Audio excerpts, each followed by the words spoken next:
Hi, and welcome to Book Expo America Strand of the Indie Author Fringe, brought to you by the Alliance of Independent Authors. I'm David Penny, and today I'm talking to Dan Blank. Dan set up We Grow Media to help writers share their stories and connect with readers. So just tell us a little bit about your story, Dan, so everybody knows who you are. I'm sure everybody knows who you are, but just in case. Thank you. Thanks for taking the time, and it's exciting to be a Pleasure. part of this. So, I set up my little company about 6 years ago, and I always describe it as, there are people who help authors become better writers. And then there are people who help them kind of get published to kind of share their work with the world. And the focus for me is that place that a lot of writers find, which is they self-publish their book, even if they get a traditionally published book. And there's that moment of saying, yay, I got this book. And then there's that gap of how do I identify who are my readers? Who are my people? How do I reach them? And especially reaching them in a way that isn't spammy. I work with private clients, and I have a small mastermind group that I run.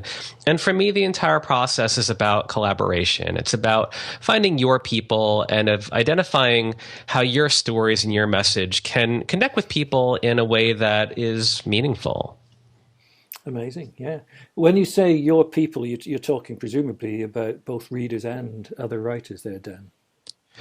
Yeah, I think it's people who share an alignment with your vision. So, depending on the type of author I work with, let's say I work with a middle grade or a children's author. So, for them, even though the end reader is a child, really the people they're connecting more with is with teachers and librarians and educators and parents. So, these are kind of your people in that way, in that they share the same vision that you do, and they're kind of the influencers to those children. Great. I'd like to start really by asking you, Dan, how important is audience research to a writer? And what kind of resources are there out there we could use to help us identify exactly what our readers are looking for? To me, this is the big opportunity that most authors miss. They jump right into social media, jump right into talking, right into all these promotional ideas that are shared with them. Now, all these promotional ideas are often really fun, really cool, but authors get really overwhelmed with them. And they end up with this shotgun approach. They end up saying, let me reach as many people as I can with this promotion. Then the ones who align with it will find me. And that makes it easy for me. And I often think of this like a business because, let's face it, publishing, the act of making public and of selling a book, is a business. Doesn't mean that your writing is a business. It means that part of it is a business. And whenever I talk to a local store owner, someone who's opened an Italian restaurant or a cafe or a bookstore, I always ask them about how they came up with this town and this location. And the ones who tend to do well will tell me a lot about their research process, how they went to a variety of towns, who they spoke to in those towns, how they did observation, how they looked at stats. Did they talk to the township and understand what resources support that town? Did they test the feasibility of a gift store or an Italian restaurant or a bookstore in this town? I think everybody walks into a cute town and looks at the big store in the corner and says, oh my God, that should be a bookstore. And yet a lot of those bookstores fail. And I don't mean they fail because tastes have changed. I mean because it's hard to run a bookstore. So whenever I think about an author identifying their audience, I think that there's so much that can be done in terms of research, passive research. So a couple examples of how to do that. Two places we can start are the obvious, which is Amazon and Goodreads. We tend to think of Amazon as a retailer. We tend to think of Goodreads as a social network around books, a place where you kind of share and be proactive. What I often find is that these are the most amazing research tools for authors that were ever been created. So Amazon and Goodreads are doing a ton of work on your behalf to show you what readers care about, what language they use, all of that. Can I take you through an example? Yeah, please do. So one thing I often do when I work with authors is I try to find what we call comps, essentially comparable authors, competitive titles, that sort of thing. So let's say you're an author who has no idea who else writes in your space? You're saying one thing I'll touch upon super quickly is the I'm a special snowflake syndrome. Oh, you know me. Which is basically this idea that, Dan, no one has ever written a book like mine. It exists in a space in the universe that is untouched and original and unique. And as a creator, I grew up as an artist. I get that as an artist, you need to feel that. And in that space of creativity, I love that you feel that. When we move into the commerce side of this, into the marketing and community side, we have to kind of move away from that a little bit. Because if you can't prove to yourself or to anyone else in the process, a librarian, a bookstore owner, a reader, that your book fits in a universe that they understand, you've now made it infinitely harder for you to market that book and reach that reader. So I use comps as one way of just defining that universe. So this can be 3 to 5 other authors who are current authors. Don't tell me about Dickens. Don't tell me about Wells. Don't tell me about people who died decades ago. Current authors who are not superstars or kind of mid-list and generally in some way are reaching the same audience that you hope to reach. If you can even kind of find 3 names with that, even 1 name, you can use Goodreads and Amazon as a wonderful research tool, because here you can answer so many questions that plague authors. You can look up their author profile on Goodreads and you can see, well, how do they do their author photo? Even that question alone trips people up because they think I have to be mysterious and I've got to be, it's got to be black and white because then it's mysterious. And it has to be this, it has to be that. Even seeing the author photo, you can realize like, oh, okay, that author's not perfect and it's in color and they're a real person. That alone can get you past a lot of issues we have about self-image. You can look at their author bio. You can look at what social media they're active on. You can look at what their website looks like. Even that alone, we could talk for an hour about that, because anytime I talk to an author who wants to revamp their web presence or wants to establish it, they're so concerned with making sure it is professional and adequately looks elegant and all of that. I recently went through this exercise with an author I'm working with. We found 10 comparable authors, wonderful writers, beloved by their readers, lots of reviews, great stuff. We went to their website and analyzed them, and these websites were, I don't want to be judgy, but they looked like they were designed in like 2007 and were never updated except for some of the content. And it was neat for us to look at and say, these authors are doing well. Their websites aren't amazing. And it took off that pressure that we have to be amazing at the website.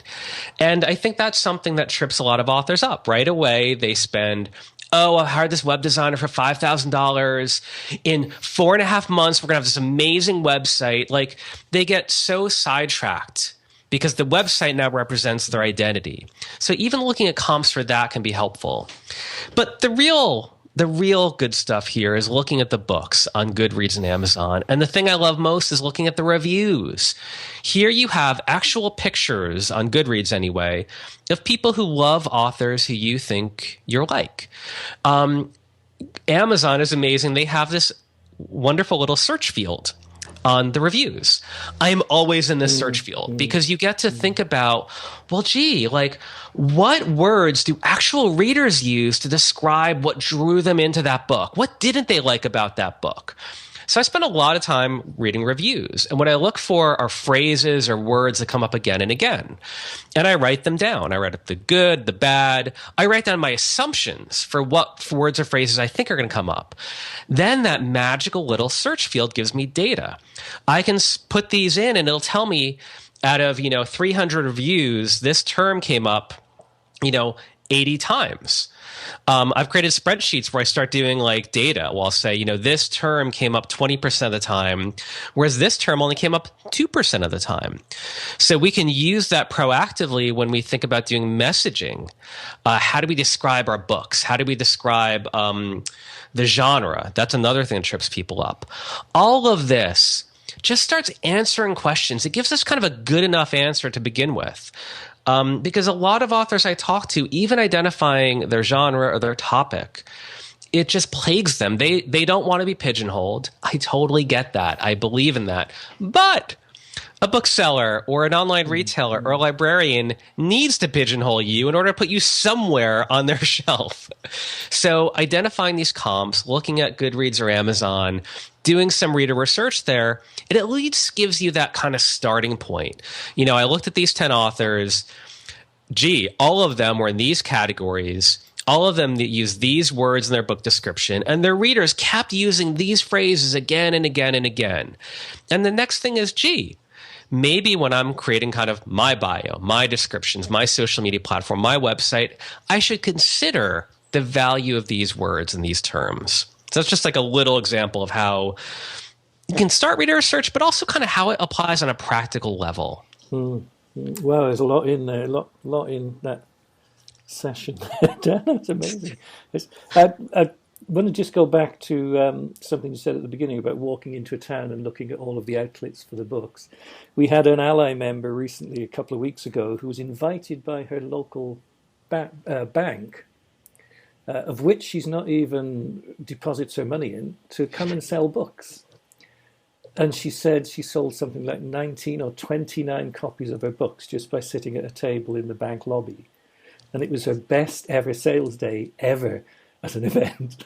I love it. I know. And now the branch, and now the bank chain is asking her to go and do other ones as well, which is, you know, you would never dream of going to a bank and saying, can I have a little corner and sell my books here? You know, it reminds me of, I mean, this is where that entrepreneurial edge can align to the idea of being an author. And that's everyone's individual choice. But some of the most fun ideas are the ones that are very out of the box. I agree with you. I've seen and heard about so many author events at bookstores that just, they don't work. They don't work for a lot of reasons. The bookstores aren't able to draw a crowd. The author doesn't know how to promote it. Even the people that do come don't know that they have got to buy the book, all that kind of stuff. But some of the fun things that people do are out of the box. Like I have a good friend, Jenny Nash. She's a book coach. She's awesome. She's a genius. Y'all should check her out. But she's written quite a number of books. And I forget the exact story. I've got to go back. But, you know, she would approach regular companies with ideas. I think she had approached this paint company like Sherwin-Williams or something like that for this co-promotion around her book, because the idea of color and space aligned with what her book was about. And it wasn't nonfiction. It was a memoir. Maybe it was a novel. It worked out to be this wonderful promotion. It was put in front of thousands and thousands of people. And it was one of these neat things that you would never think about. You would never see a case study on that. And it was a way of thinking differently about, where does my book align with the needs of other people? These companies want their audience to think about color as having meaning. They don't want to think about it as a $25 object at Home Depot. They want you to have that idea. So her approaching them is not only out of the box, not only ballsy, but it was this sort of perfect alignment, because no other author is approaching that company with an out of the box idea like that. Just really genius. Yeah. I'm going to approach the. You don't have them over here, but they're the equivalent of Southern Air, I think, and EasyJet in the UK. And they fly to European destinations. And my books are set in Spain, in southern Spain. So I'm going to do them an article, or see if I can do an article for them about the history, you know, the Spain behind the beaches and behind the hotels, which is where my novels are set. And I'm sure that, you know, because the thing that we forget is that these publications are desperate for content. They simply can't get it. So pitching anything to anybody like that is a great idea, like you say. Well, this is an aside, but it's something I have remembered this my whole life. My brother said this once, and I've heard the advice elsewhere, but he's the first person I heard it from, where when he was thinking of doing a career move years ago, he was a manager in retail. He was approaching companies he wanted to work for and asked about the job opening. He's like, oh, I'm not replying to a job opening. And I was like, okay, so you're crazy. And he was like, no. He's like, I applied to that job opening as a manager of Walmart. I'm one of 4,000 applicants. If I approach Target for a job with my resume, whatever, I'm the only applicant. So if they're interested in my experience or me, they keep that on file. And I'm that one applicant for a job that might be coming up in 3 weeks. And he did really well with that. Something I've always remembered. Yeah, you do. You forget that, I've ran an IT company for 30 years, and we took on 2 or 3 members of staff who just wrote in cold, and said, I'm looking for a job. And you remember those people, don't you? Because they're enthusiastic. And so it's great. Okay. I know all of us, if we're writers, we're also readers. But sometimes I think quite often we become very inward looking and have trouble seeing our work through the eye of a reader. Do you think some writers have difficulty putting themselves in the viewpoint of that reader? And how can we not do that? Yeah, I would imagine that every single writer has that challenge. You get too close to it. So for my own writing, and for most people I know who are a professional in some sort or another, they have colleagues. That kind of a colleague is a very specific kind. It's someone who is an editor or a beta reader, or even kind of like what I call like a book buddy. So I have a friend, and she has 2 other authors who they communicate constantly on Facebook messages, and they read each other's stuff and they give feedback. I have someone on my team who came in as an intern who now reviews most of my writing. I've hired book coaches and writing coaches for bigger pieces. And of course, everyone, if anyone goes traditionally published, they get an editor. But even that, I've known plenty of people who've had that and still hired their own editor or content editor. I do think you get too close to it from that level. I think what I always think about is that idea of developing colleagues in a variety of ways. It's the idea of the craft when you're writing. I mean, I grew up and I was kind of the art kid. So I went to art school. I was in special art classes, and I always had colleagues. I always had a teacher, or I befriended the one other weirdo art kid that was in my universe, and just glommed onto them. And I think there's that way in the craft, the creation, that you want to do that. But I also think that too many authors don't develop other kinds of colleagues soon enough. So there's an author I'm working with right now, and they have a 3-book series coming out the next couple of years. This is with a traditionally published audience.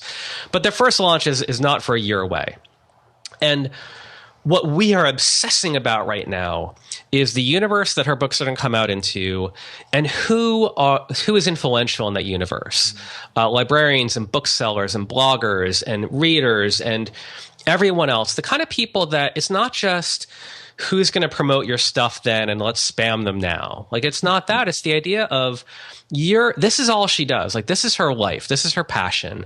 Who else is like you? Who else is as passionate about these readers as you are and these topics as you are?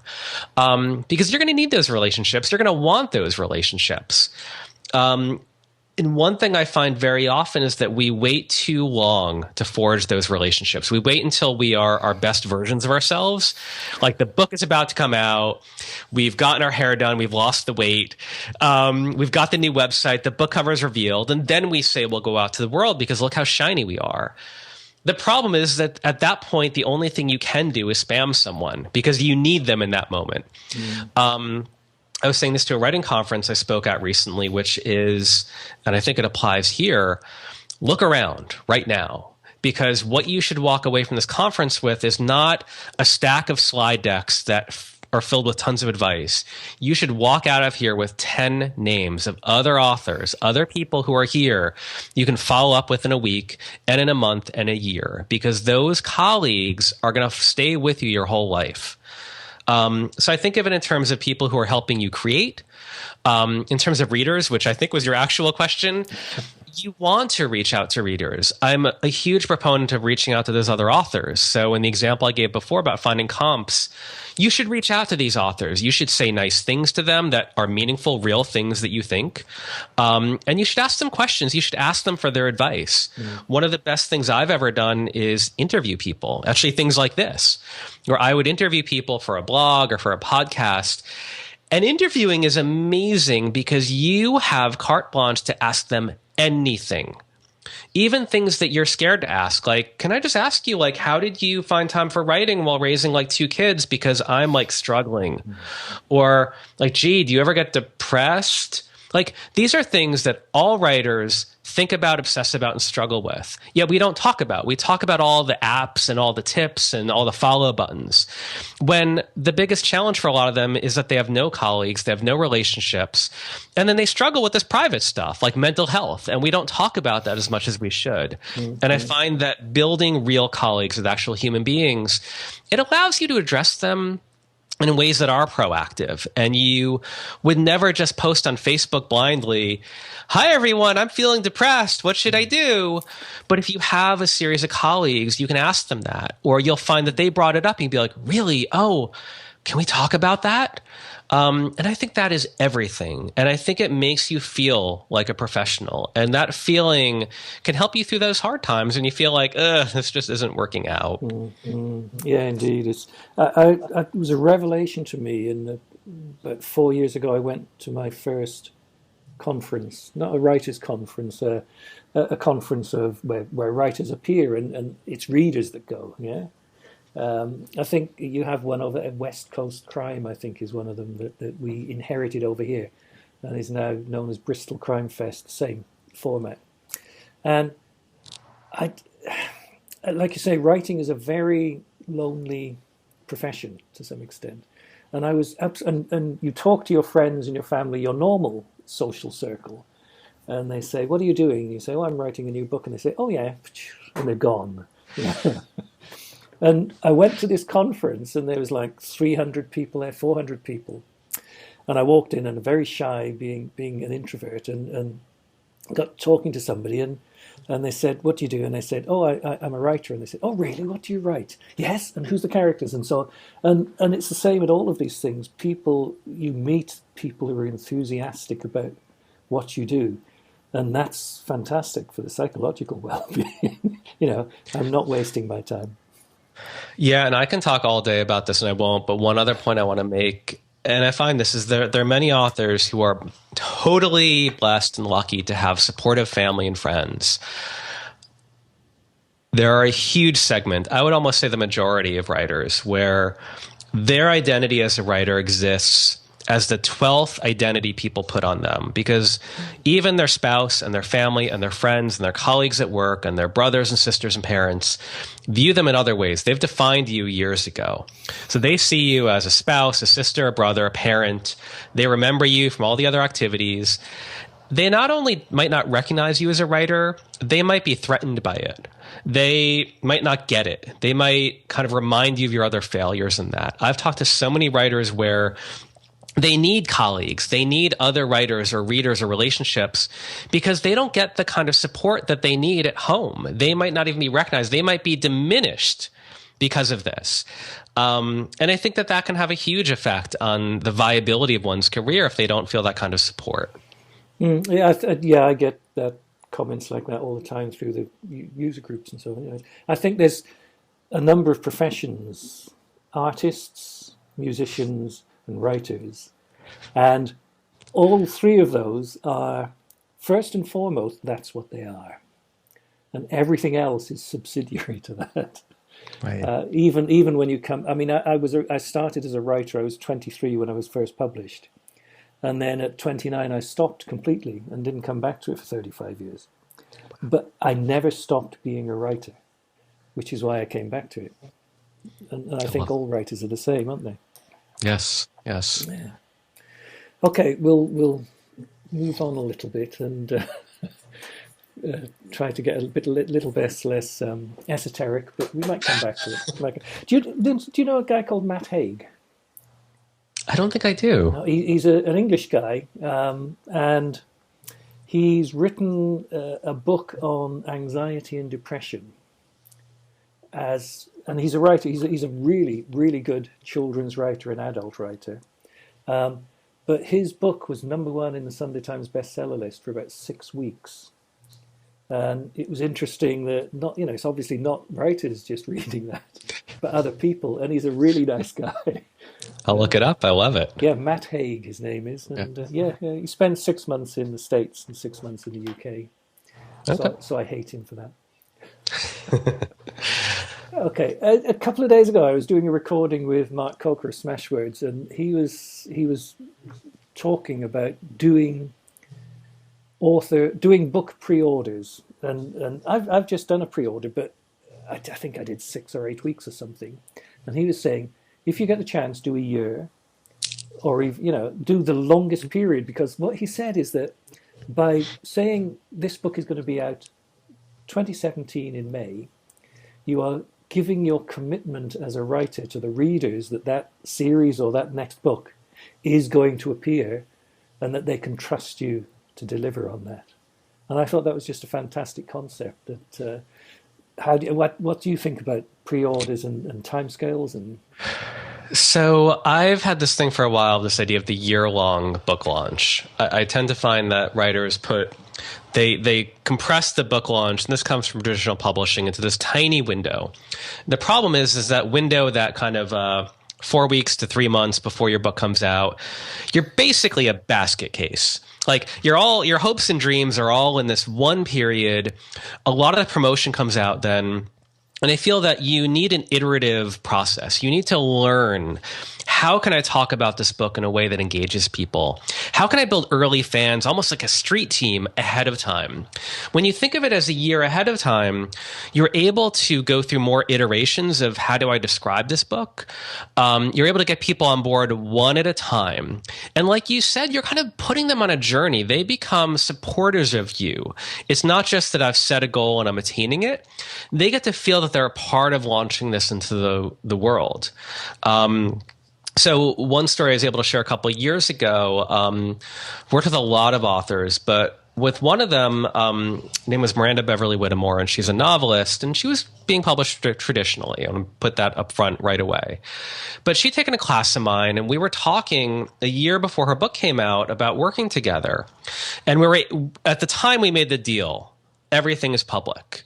And that's why I'm able to talk about this story. But it was the idea of spending a year for her to understand the messaging of this book, for her to think again and again about building the relationship she needs, for her to understand all the out-of-the-box ways we can promote this, or we can align with other authors with that. And this tends to be how I work with authors in general now. It's not that it's required to be a year or anything like that. It's the whole idea of give yourself that time to do the research, to forge the relationships, to try things out, to fail, to learn from that, and to try again. I wrote a blog post a while back, a couple of years back now, and this is a nonfiction example, but it was Eric Ries, who was the guy who made popular the whole idea of the lean startup, the lean methodology. So this was a guy who earned boatloads of money with consulting, just super highly paid. He wanted his book, The Lean Startup, to be a bestseller. So he said, to do that, I took a year off. I didn't accept clients for a year. This had to cost him, if not hundreds of thousands of dollars, then millions. And he talked about the experiments he did. I had this idea that what if I do meetups where the price for admission is 3 books, blah, blah. He tried idea after idea. This is a super smart guy. And what he talked about in that process was how many of his great ideas didn't work. But because he gave himself a year, he learned from them. And in that time, he kept learning what worked. And by the time the book came out, he really had a sense of how to market this, how to talk about it. Of course, the book was a bestseller, all that kind of stuff. But it was really an interesting way of looking at what it takes to learn all of this stuff. So I definitely say give yourself a year if you can. The idea of pre-sales, I think, is absolutely, as Mark said, really critical in some ways, but you can think about it in a broader way as well. Yeah, I love that concept. That's a very lean idea to do that as well, isn't it? He's living his word, definitely. Yeah, he's living the dream, the lean dream. There's this concept I like, and I'm sure you're aware of it, of pay it back, which I'm a firm believer in. That it comes back from my old hippie days of karma and all the rest of it. But we were talking about sort of psychological pressures of writing and so on, and you do get people that are very supportive of you. But I want to twist it a little bit and I'm sure we all come across the opposite of that. And some people simply suck all of the energy out of you. They're takers rather than givers or reciprocators, yeah. Do you have any ideas of how, as writers, we can deal with that situation without actually shooting them? Yeah, I do. So I want to give an example, and I want to talk about that. It's a really good point. So I've always heard that phrase of like, oh, I've got a thick skin. Like I'm from New Jersey. New Jersey is pretty much known for like The Sopranos, this kind of mafiosa kind of thing. And the bottom line is like, I have a very thin skin. I think most people have a very thin skin. And I think that owning up to that is fine. I think the way to combat that is to have a support network. Goes right back to colleagues. I have people that I can call or text at a moment's notice when I'm freaking out about something or confused or going through something. And they're not, I mean, my family is obviously, I mean, they're the tightest thing, but for professional stuff, there are people I can call. These are relationships I've forged that you're my colleague. I can call you and just be like, can I just talk to you for a minute? And they're there and they've got good advice and they're professionals. So that's the first thing. Building a support network, even if that's just having a therapist, like it can really matter. The other thing, and this is more of a specific example for authors, is to combat that by being generous. So a really clear example, this goes back to the example with Miranda Beverly Whittemore. We were in that year-long book launch, and we got to the part of the spreadsheet that said, do a giveaway. And we actually saved this text message thread, and it was basically like, ugh, do we really have to do this? Like, we didn't want to have to say, we're giving away her book, and now we're going to spam people with all these things of like, giving it away. Oh, 3 days left, everyone giving it away. And then the only way to make that better is by offering like something else with the book, like chocolates. All of that is fine. I have nothing against it, but we were just kind of like, what else can we do? So we did was we tried to be generous. We said, well, like there's all these other writers that are in her sphere. She lives in Brooklyn. She's kind of more of a literary writer. All these other authors, and literally kind of in Brooklyn or in that area, that were coming out with books in the same time frame as her, in that kind of May to June time frame. So we brought in a partner. We talked to Julie Fierro, who is an amazing person. She runs Sackett Street Writers Workshop. We talked to her, and we came up with this idea that was basically, instead of just giving away Miranda's book, why don't we reach out to these 25 other authors who are desperately worried about promoting their book in that same time frame and say, all of us are in this together. What we're going to do is we're going to interview each of you. We're going to host that interview. We're going to promote for one day. We did basically 25 giveaways. So every person gets a day for an entire month. We are going to promote you in the overall messaging, your picture. We're doing the in-depth interview. Then we're giving away your book. And then there's like a grand prize at the end. Everyone gets like a signed copy of all the books. And we spent a month doing that. It was a huge amount of work, but there was 3 of us. I did all the tech part, did a lot of the writing. Julia got a lot of the authors. Miranda did all the magic that Miranda does. I think she interviewed everyone. And that was our giveaway. Miranda's book was part of it, and she hosted it. But it was our way of saying, everyone is full of anxiety. There can be competition among authors. That sense of envy that brings that out. Mm-hmm. This was just our way of fighting it. It was our way of saying, let's be as generous as we can. So much came from that. Not only did we get a ton of people responding to the giveaway, all of these authors not only now know Miranda, but they felt great about Miranda. So it gave her colleagues. I talked to people in the industry, and I kind of just mentioned that, and they were like, oh, that was you? That was everywhere. It was one of these things that was easy for people to share. We all think about the idea of going viral. When you're doing something that's very generous like that, it's the kind of thing that tends to go big because, oh, this is only helping people. There was very little about it that was selfish. And that was kind of the way of combating, I think, what you're talking about, that idea of the negativity that all people who put themselves out there face. And anyone who's a writer, your book is you putting yourselves out there, and then you promoting it is you putting yourselves out there. And that makes you a target, whether we like it or not. Yeah, I love something you said in there. I have this firm belief that I love being a writer now because it is non-competitive. After spending 30 years in IT, fighting tooth and claw, it's my system or your system, I find that with writers, people will buy my book, but they will also buy a book by everybody else that is in a similar writing in a similar genre and a similar type of thing.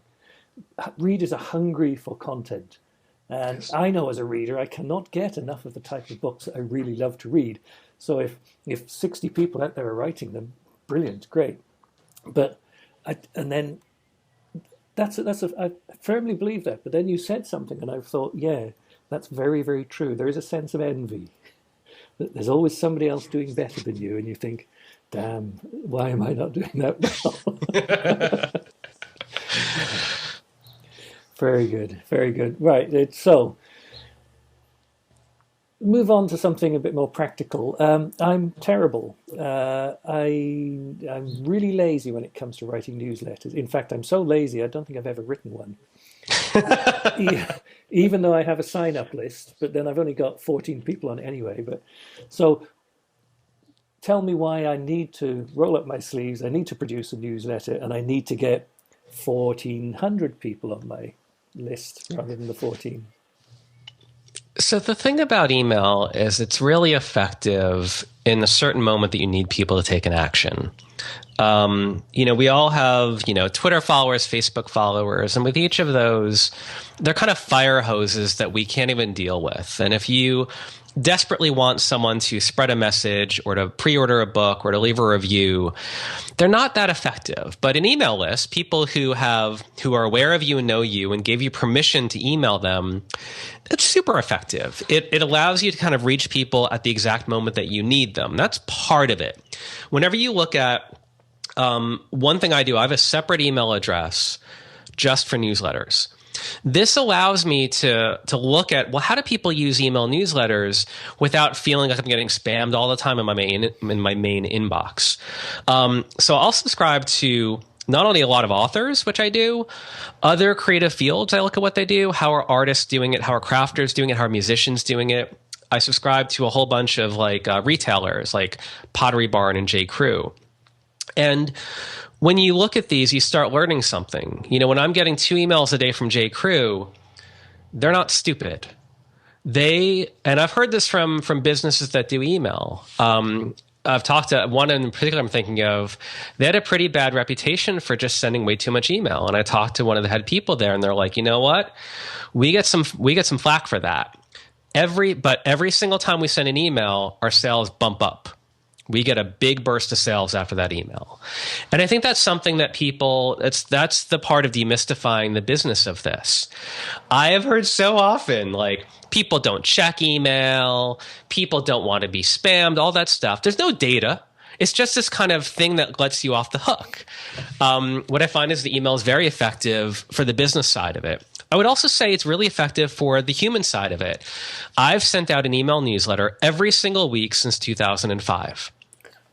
You can subscribe. You can also unsubscribe. This is a two-way relationship. Whenever people unsubscribe, not always, but they'll sometimes say why they unsubscribed, I thank them. They are making a proactive choice as a human being saying, look, Dan, I've got kids, my needs have changed, thanks for all the emails, but I don't need it anymore. I'm not mad at them. That's them being a rational human being. I should reward that. But I find that it builds a sense of awareness. It builds a sense of connection with me. So people who are on my email list, they're able to connect with me in a different way than if I'm just promoting something to them. So if you're an author and you put out a book once a year, once every 2 years, once every 3 years, if I only hear from you when you're spamming me with promoting a book, that's my only experience with you as an author. There's so many examples of people where clearly the book is the thing. The first thing you have to do as an author is write a great book. That is most of why people care about you. I get that. But it doesn't preclude the other parts of it, which is that people might want to hear from you as a human being or as the voice behind that. There's something about J.K. Rowling in that she's a celebrity. Mm-hmm. It's not just because it's it's just the books and nothing else matters. They desperately care about the creator behind that book in a lot of different ways. Some of it is because of social causes she believes in. Some of it's just the idea of anyone who created that story is someone I want to know. There's a million reasons behind it. And I think that it gives you that channel. What I especially like about it is that you own that relationship. It is truly a relationship that you own. It's not something where, oh, I got all these Instagram followers, but then Instagram changed. Or I'm all on Twitter, but then Twitter got so big that, no one responds to my tweets anymore. It's a much closer connection. It's one that you own, and you can reach out to these people. I'm a big advocate of the weekly newsletter. I don't think you have to do a weekly newsletter, but I've talked to a lot of authors who say, oh, I do a quarterly newsletter, and I look at their archive and they've skipped a lot of quarters. And I think what that means is that when a reader hears from that author, it's once every 4 months at best. And because it's that often, they're overwhelmed with information in that email. It's kind of promotional. And if the reader even misses that one, it means I haven't heard from you for half a year. I just think it's a viable channel that has a lot of depth to it that you want to look into. I'm a big advocate of that, definitely. Okay, I promise I'll do them. I'll try. Yeah, I always find it's very difficult. Like you say, nobody's interested in what I do, which is a very typical writerly attitude to take. But readers are interested in what you do. Even the readers I have are interested in what I do. Well, one way I think we can get around that is one thing I write a lot about is conversations I have with people. So I'll have, I think it was last week or the week before, the headline was a quote of something that somebody said to me. It was oh, I always feel like a fraud. That was the headline. And I took that thing someone said to me. It wasn't me being hey, I'm Dan Blank and I'm speaking at this conference. Look how great I am. That's not the email. The email was, wow, an author said this to me and it resonated because I've heard this before. Let me explore this with a few examples that I've heard. And I think that plays upon, it's not about you. It doesn't have to be about you. I also think it plays upon the observational nature. An author is in many ways a keen observer of story and character and context and all of that. And a newsletter can just be you doing that. I went on a trip and I noticed this really funny thing about the way people in Portland order coffee. How funny is this? That plays into the idea of you being a keen observer of human behavior. And then if you're a mystery writer, you turn that into a murder and you've got another book. Mm-hmm. Yeah. So being a mystery writer is tough. Doing the writing's easy. Actually coming up with some new way of killing somebody off is really tough. There's a great idea for a newsletter. Every week is just another cool way to kill someone. Yeah. I actually subscribe to a closed Facebook group for mystery writers where people post all sorts of how long does it take a body to decompose? What's the best way of killing somebody using a pillow without being found out? And they're the sort of questions you'd get arrested for if people heard you asking them, which is great. I love it. I know. Writing can be a lonely profession. It obviously doesn't apply to you because you're not that. But writers are cerebral, often introverted, and spend an awful lot of time sitting on our ass looking at a screen. Listening to what you've been saying, you're interested in more than just how to sell. You're interested in the entire thing that is what being a writer is. So what would you say to writers? How can we manage our health, both mentally and physically? Do you have any recommendations for us on that? Yeah, two examples. First is my life is filled with writers, but in many ways I'm an introvert. I'm talking to you from my home office.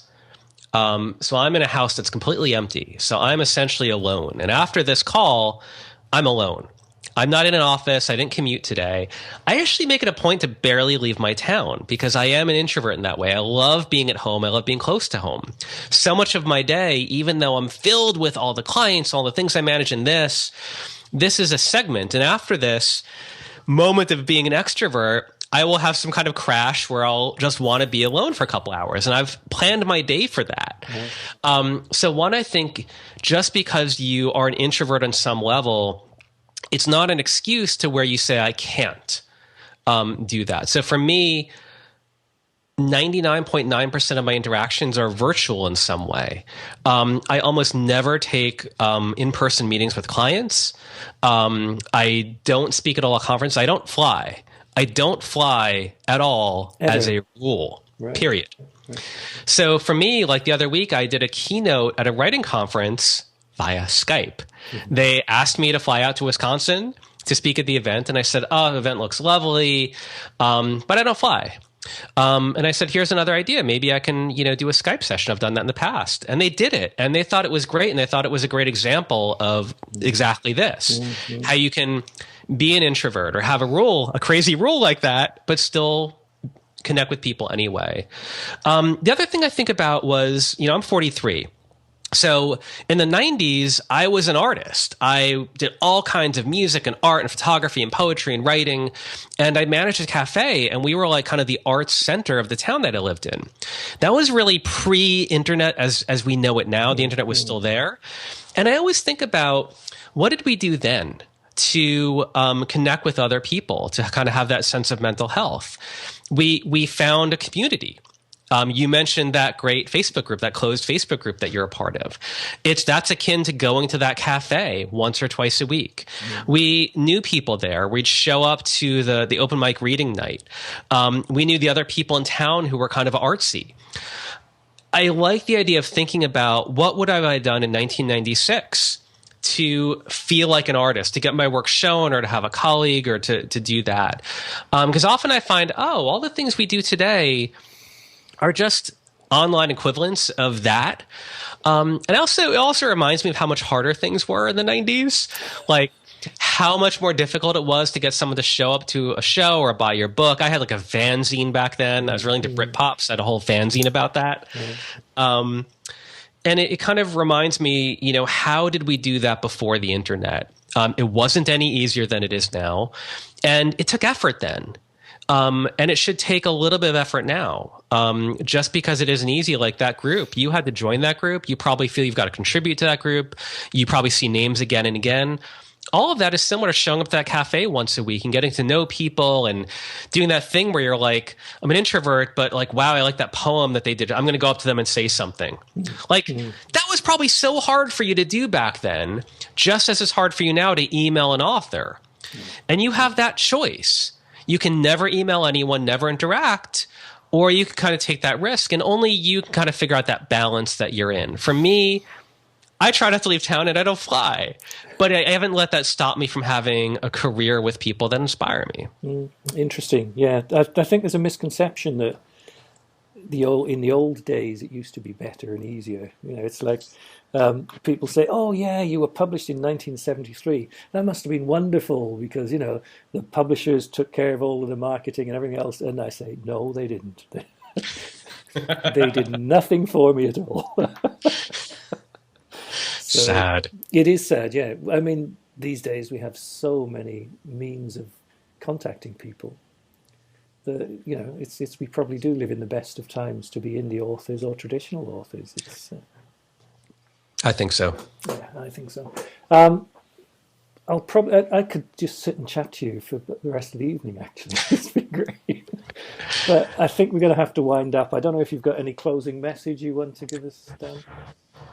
No, I mean, we covered a lot in a way. And I think the main theme here is that idea of taking small steps, making it as social as you can, because I do think that that's something that pushes you forward.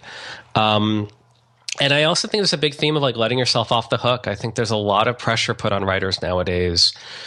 Even in this event alone, people who are attending all these sessions of all these different ideas, it can be inspiring and it can be crushing as well. Like, I've been to those conferences where you walk away with all those slide decks and you're inspired at the event. The next day you're like 80% inspired.